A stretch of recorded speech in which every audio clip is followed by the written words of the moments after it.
Hello बच्चों, let's see this question. Choose an incorrect statement among the following. Option A, manganese helps to maintain an anion cation balance in the cell. Option B, calcium is required by meristematic and differentiating tissues. Option C, magnesium helps to maintain the ribosome structure. Option D, all of these. So first of all we will discuss the key concept of this question.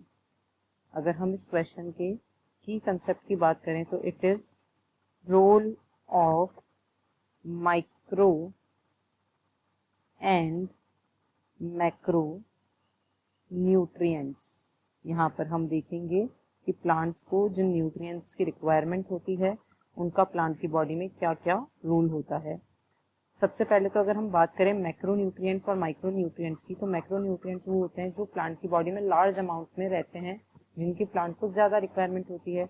ऐसे nutrients को हम macro nutrients बोलते हैं, like carbon, hydrogen, oxygen, nitrogen, phosphorus etcetera.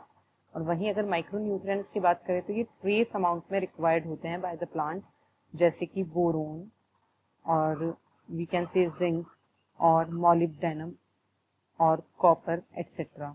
तो कुछ question में हमें कुछ यहाँ पर जो स्टेटमेंट्स या ऑप्शंस दिए गए हैं उनमें कुछ एलिमेंट्स की बात की गई है, तो हम अगर उन्हें मेनली डिस्कस करें तो मैंगनीज की सबसे पहले अगर हम बात करें तो प्लांट इनको मैग्नेस आयन की फॉर्म में एब्जॉर्ब करते हैं, और ये जो है ये कई एंजाइम्स को एक्टिवेट करने में इन्वॉल्व होता है. और ये एंजाइम्स जो है वो कई काम करते हैं, लाइक फोटोसिंथेसिस से जो रिलेटेड एंजाइम्स हैं उनको एक्टिवेट करने का काम मैंगनीज करता है.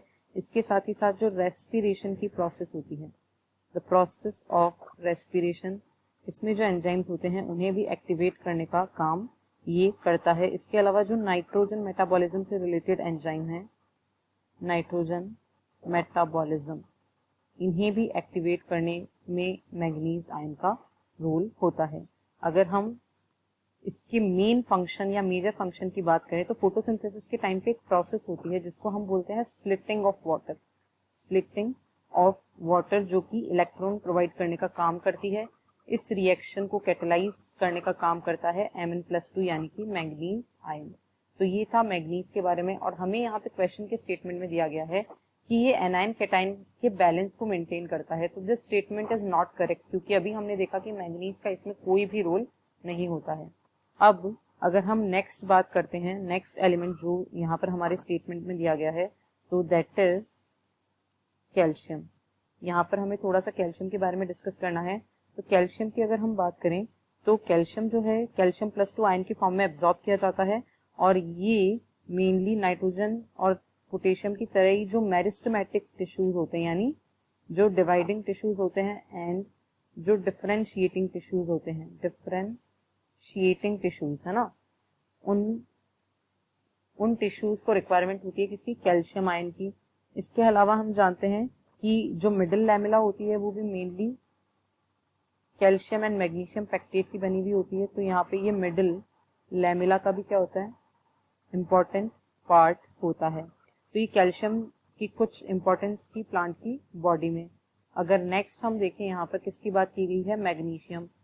तो मैग्नीशियम की अगर हम बात करें, मैग्नीशियम, तो मैग्नीशियम जो होता है ये एक्टिवेट करता है एंजाइम्स को. कौन से एंजाइम्स को ये एक्टिवेट करता है, ऐसे एंजाइम्स जो कि इन्वॉल्व हैं photosynthesis as well as respiration. ये दोनों ही जो इम्पोर्टेंट प्रोसेसेस होती हैं फोटोसिंथेसिस एंड रेस्पिरेशन की, उनमें जो एलिमेंट इन्वॉल्व होता है जो एंजाइम्स को एक्टिवेट करता है, दैट इज मैग्नीशियम. इसके साथ ही ये प्रोसेस डीएनए और आरएनए सिंथेसिस की प्रोसेस में भी इन्वॉल्व होता है. और एक और मेजर फंक्शन जो मैग्नीशियम का होता है कि ये राइबोसोम स्ट्रक्चर को मेंटेन करता है. राइबोसोम की जो स्ट्रक्चर होती है, यहाँ पर अगर हम देखें जो राइबोसोम का स्ट्रक्चर है उसमें 2 सब यूनिट्स होती हैं, उनको जोड़ के रखने का काम करता है मैग्नीशियम. तो अगर अब हम स्टेटमेंट्स को देखें तो उसमें से केवल जो फर्स्ट स्टेटमेंट है वही गलत है.